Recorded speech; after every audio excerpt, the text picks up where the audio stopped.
अगर तुम अपनी आध्यात्मिक उन्नति के लिए कोई भी प्रयास नहीं करते हो, अगर तुम अपनी स्पिरिचुअल एलिवेशन के लिए, असेंशन के लिए कोई भी साधना नहीं करते हो, तो मैं तुमसे एक सवाल पूछता हूँ, क्या कुछ भी जीवन में अपने आप होता है क्या? तुम जिसे शांति समझ रहे हो, वो दरअसल में ठहराव है। जैसे एस्ट्रोलॉजी में एक प्लैनेट आगे चलते चलते अचानक से पीछे मुड़ता है, रेट्रोग्रेड हो जाता है, मार्गी से वक्री भी हो जाता है। लेकिन अचानक से एक सेकंड में ऐसा नहीं होता है। मार्गी प्लैनेट 2-4 घंटे या 2-3 दिन के लिए स्टेशनरी भी होते हैं, और स्टेशनरी प्लैनेट्स बहुत पावरफुल होते हैं, क्योंकि उनसे आगे की दिशा बदलती है। वैसे ही हमारे जीवन में हम जिसे शांति समझ रहे हैं, वो शांति नहीं है, वो तो ठहराव है। हम ठहराव को ही सब कुछ मान करके निश्चिंत हो जाते हैं, शांत हो जाते हैं, और फिर कोई कोशिश नहीं करते हैं। लेकिन ठहराव शांति नहीं है। ठहराव तो तुम्हें एक मौका दिया गया है। जैसे जिंदगी में प्लैनेट्स मार्गी से वक्री और वक्री से मार्गी होते रहते हैं, ठीक इसी तरह से जो ज़िंदगी है ना, ज़िंदगी में इंसान भी कभी आगे कभी पीछे हो जाते हैं। तुम कोशिश नहीं भी करोगे तो आगे चले जाओगे, ऊपर फेंक दिए जाओगे, और कितनी भी कोशिश करो, जब नीचे आने का टाइम आ जाएगा ना, पीछे जाने का, तो उसको भी तुम नहीं रोक सकोगे। लेकिन आगे जाने के बाद और उससे मुड़ने के बीच में एक मोमेंट ऐसा आता है जिसे हम ठहराव कहते हैं। लोग क्या करते हैं, आप लोग क्या करते हैं कि उसको शांति समझ लेते हैं। आप समझते हैं कि मेरी साधना पूरी हो गई है, इसीलिए मुझे शांति मिल गई है। शांति अभी नहीं मिली है। यहाँ से अब आप जो करोगे उससे शांति मिलेगी। अब होता क्या है ना, जब तक व्यक्ति के जीवन में दुख, संताप, गरीबी और अभाव बने रहते हैं, संकट बना रहता है, डर बना रहता है, तब तक वो बहुत ईमानदार रहता है और भगवान से डरता है। लेकिन जब उसके जीवन में संपदा या बहुत ज़्यादा संपत्ति आ जाती है ना, तो फिर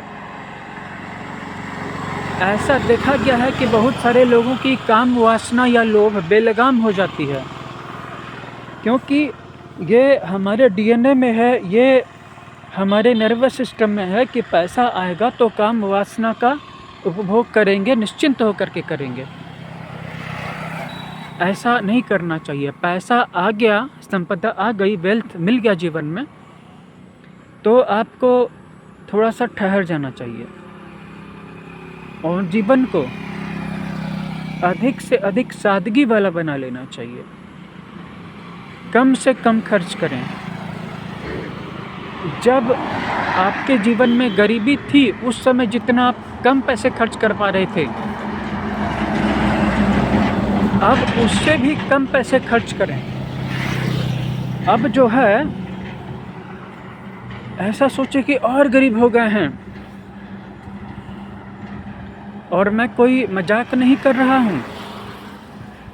और गरीबी की बात सोचिए, एकदम और सादगी से रहिए, ज़रूरतों को समेट लीजिए,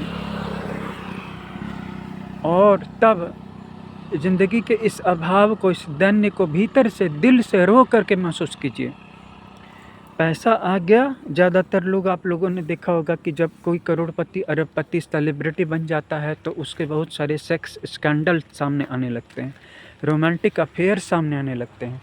60 साल के लोग, 65 साल के लोग जिम जा रहे हैं, महिलाएं 55 साल की हैं, 50 साल की, लेकिन जिम जा कर के बॉडी बना रही हैं और डेटिंग कर रही हैं। क्यों? क्योंकि उन्होंने कभी भी उस प्यास को उस समय भरने की कोशिश नहीं करी जिस समय जवानी छलछला रही थी।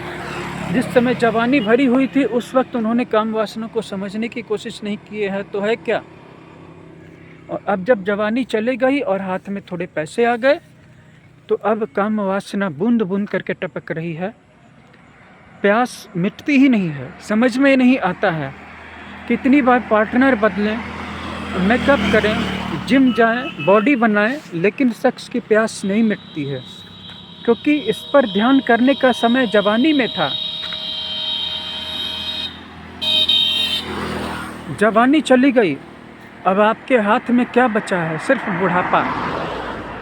अब तो आप चाह करके भी काम वासना से अपने मन को नहीं मोड़ सकते, क्योंकि आपके का डीएनए, आपका नर्वस सिस्टम, आपकी बायोलॉजी इस तरह से प्रोग्राम्ड हो चुकी है, इस तरह से कोडेड हो चुकी है कि अब आप तो काम वासना में ही तृप्ति खोजेंगे। और मैं इसके लिए आपको दोष भी नहीं देता हूँ, मैं बस सिर्फ आपको आपकी स्थिति को ऑब्जर्व करवा रहा हूँ। किसी भी सिचुएशन को ऑब्जर्व करने के लिए उसमें डूबने से अच्छा है कि आप डिटैच होकर के देखें। और जीवन में आने वाले संकट, आने वाली गरीबी, आने वाला भय, अपमान, जो भी है, हर कसर निकाल करके हमें निचोड़ लेते हैं, जैसे आप नींबू को निचोड़ लेते हैं, ताकि हम पॉइंट ऑफ स्टेशनरी पॉइंट से भटक नहीं जाएं, फिर से वो गलतियां फिर ना करें, हम फिर से सो न जाएं। काम वासना जीवन की असल ज़रूरत नहीं है, ये तो आपको वो ऊर्जा दी गई है जिस ऊर्जा को आपको सबलाइम करना है, जिसकी सब्लिमेशन करनी है, ऊपर उठाना है कुंडली मूलाधार चक्र से सहस्त्रार चक्र तक। तब आपके जीवन में ट्रांसफॉर्मेशन होगी, तब आपको मिलेगी सल्वेशन।